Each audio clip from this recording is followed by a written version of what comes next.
Here it is, folks.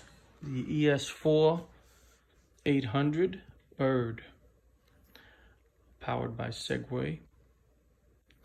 It has a external backup battery, rear stop.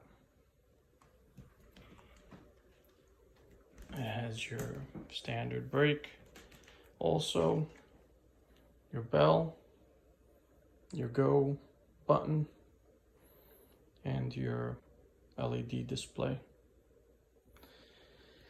You have your charging port, which is currently charging right now. It takes approximately 4 to 5 hours to charge up. You get about approximately 28 miles distance, and it states 15.5 miles per hour, but I believe it'll go 18.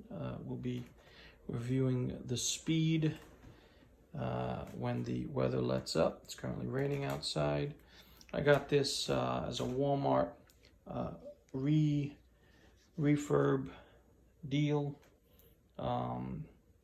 day before Black Friday for $200. It's now back up to $399 for the refurb, so it was a pretty good deal.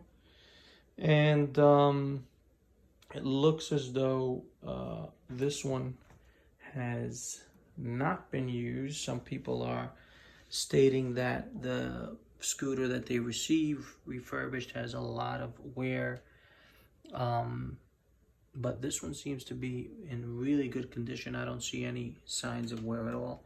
The bolts were very tight to screw in. It doesn't look as though the threading was used before. So I think, assuming all works, we probably got a pretty good deal. All right, so there are lights underneath, as well as brake lights, and the front light, the headlight. And so these are solid tires. They are not pneumatic. So that's the one downside. I was hoping for pneumatic, but they're not. I mean, I knew that in advance. There is a little, no, that's dust. All right, so we'll see.